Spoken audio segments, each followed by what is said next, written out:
Nothing's turned out as I expected, Ashley. Nothing. Welcome to MsMojo, and today we're looking at films that most wisely chose to sanitize controversial scenes described in the books they were based on. Don't you like me the way I am? Of course I do. Then why are you trying to change me? Number 10, Freeing Eustace, The Chronicles of Narnia, The Voyage of the Dawn Treader. The family-friendly Chronicles of Narnia movies carefully balance respecting C.S. Lewis's books and avoiding their darkest moments. But The Voyage of the Dawn Treader had to particularly tone down a key plot point. I will not accept surrender! A noble warrior does not run from fear.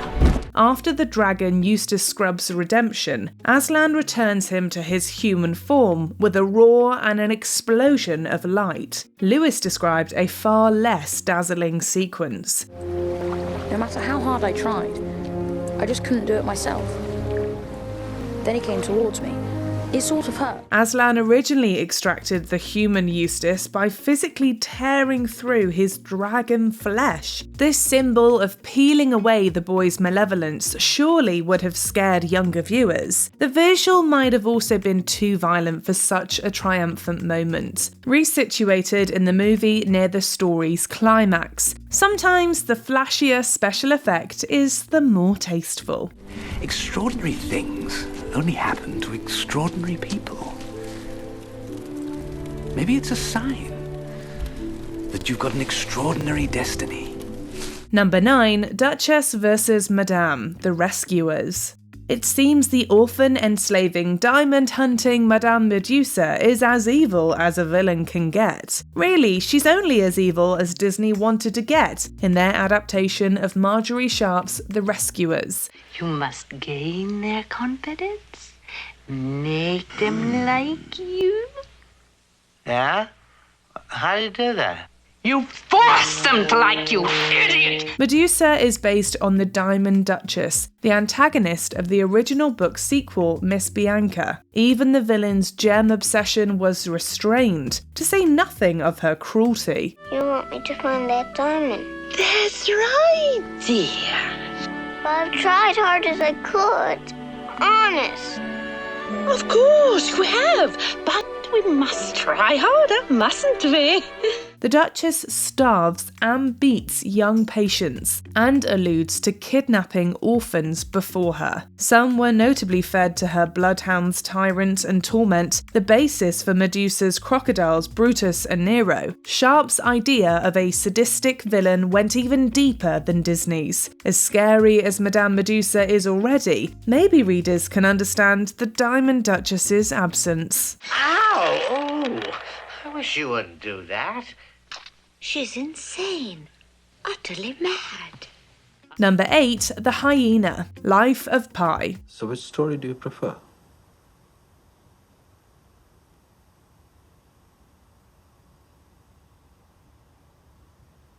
The one with the tiger. Ang Lee wisely and whimsically works around the ambiguous storytelling in Yann Martel's Life of Pi. Animal lovers will especially appreciate what he chose to make more ambiguous. That mainly goes for a spotted hyena who breaks loose on the lifeboat Pi shares with animals. Looks as though your drugs haven't worn off yet.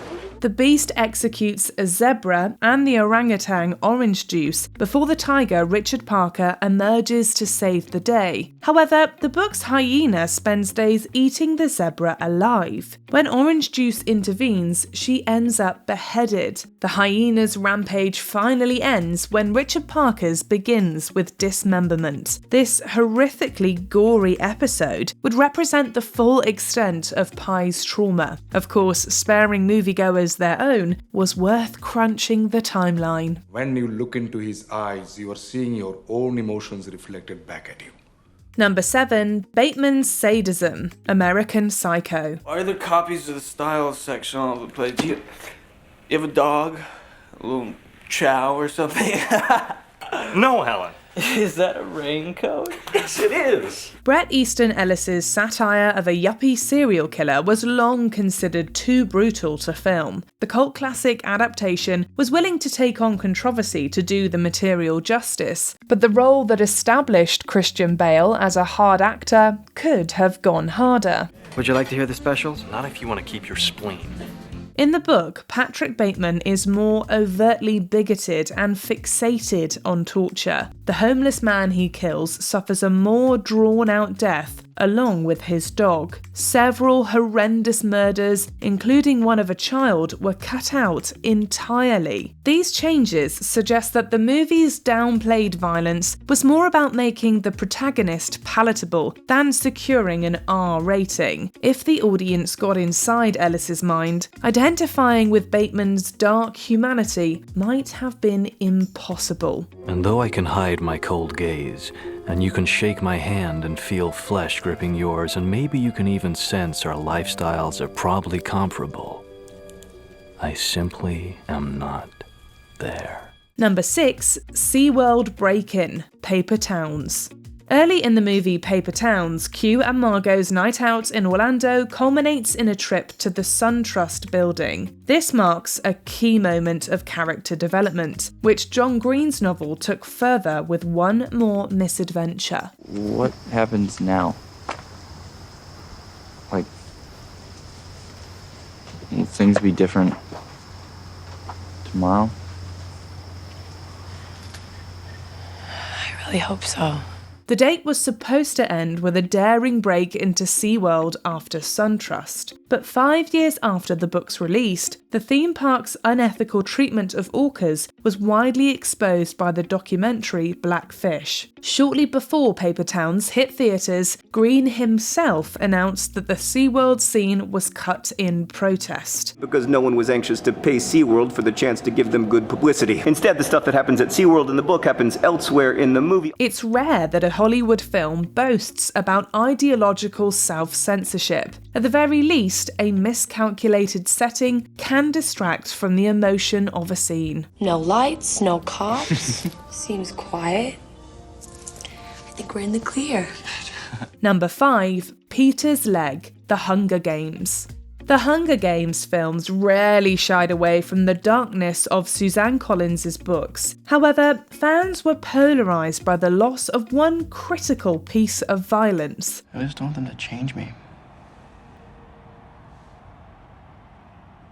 How would they change you? I don't know. I'm gonna turn me into something I'm not. In the first film's Battle Royale, Peter Millark is incapacitated by a stab to the leg, but ultimately recovers. In the book, the leg has to be amputated. What was it? The sword. It's bad, huh? It's gonna be fine.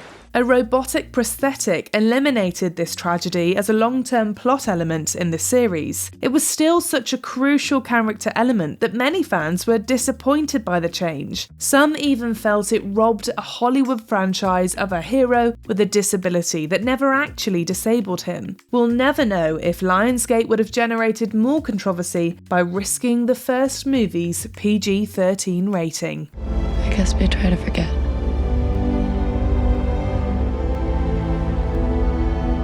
I don't want to forget. Number 4. Know Your Limits, 50 Shades of Grey. The success of E.L. James's 50 Shades series was phenomenal given its erotic romance. Readers were reluctant to share every detail, as were the film adaptations. When the safe word red is spoken, the dominance action will cease completely and immediately. The first one especially cleaned up Anastasia Steele and Christian Grey's sexual experiments. Obviously, the most explicit descriptions were glossed over to secure an R rating, but Christian's less harsh sadomasochistic demands and behaviour make it almost a soft R. Hearts and flowers? That's not something I know. Anna, please. It's you that's changing me. The film also cuts multiple sex scenes, most notably a controversial one involving a tampon. Some viewers may have appreciated that the movie didn't go there. Still, for fans of the book and erotic thrillers in general, the reduced kink aroused its own scandal. I'll review all these changes and try to arrive at a decision. You want to leave? Yes. Number 3, The Baby, The Road. The post-apocalyptic world in Cormac McCarthy's Pulitzer Prize-winning The Road is almost too much to describe. John Hillcoat's adaptation was renowned for its faithfulness, with one fortunate exception. What do you eat? Whatever we can find. Whatever you can find. Yeah. The book infamously illustrates the moral depravity of a cannibal camp by describing a newborn baby roasting over a fire. Hillcoat actually shot this moment for the film's cannibal scene. However, he ultimately decided that it was too gratuitously gruesome to include in the final cut. God is in the details, and I really believe that's true. So it's trying to get a handle of what those details are. The deleted scene has never been made public, but is now a sort of urban legend. While Hillcoat assures the audience that he adapted The Road's most twisted scene as tastefully as he could, he agrees that it was a step too far. Because we're the good guys. Yes. And we're carrying the fire. Number 2, Racial Themes, Gone with the Wind. Victor Fleming's Gone with the Wind holds a polarising legacy. Even those who maintain that it's one of the greatest films ever made agree that its racial elements are at best problematic. But it was actually not oblivious to the racism in Margaret Mitchell's book. All we've got is cotton and slaves and arrogance. That's treacherous! I refuse to listen to any renegade talk! I'm sorry if the truth offends you. She frequently used slurs, explicitly dehumanizing black people, and suggested their contentment with being enslaved. The film even excises a subplot involving the Ku Klux Klan, whose rise is referred to as a tragic necessity. Out the Decatur Road, the old Sullivan plantation. The house is burned, they're meeting in the cellar. I'll do what I can.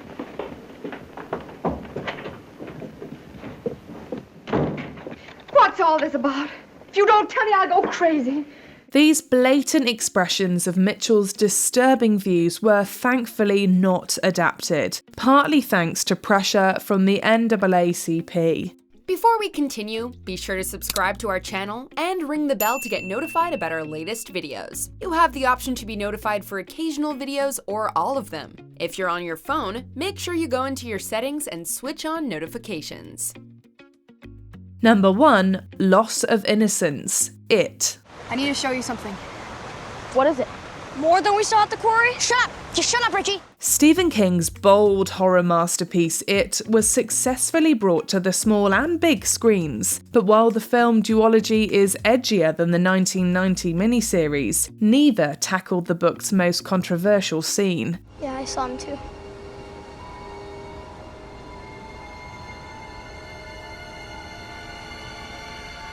Wait, can only virgins see this stuff? During the Losers Club's first trip to Pennywise's sewer lair, sexual assault survivor Beverly makes a proposal for losing the innocence that the demon controls. She then has sex with the rest of the preteen club. King explains that this adolescent experiment symbolises the kids taking control of their bodies and coming of age. Still, the plot point could never be pivotal enough to justify visualising the scene. For all the horrific moments in It, there's no controversy surrounding both adaptations' refusal to film one particular character moment. You shouldn't think us too much. Hanging out with us makes you a loser too. I can take that. What shocking book scenes were you shocked to not see in the film's adaptations? Bring them to life in the comments. How are you finding the capital? Don't say with a map. It's different. It's very different than back home. Do you agree with our picks? Check out this other recent clip from MsMojo and be sure to subscribe and ring the bell to be notified about our latest videos.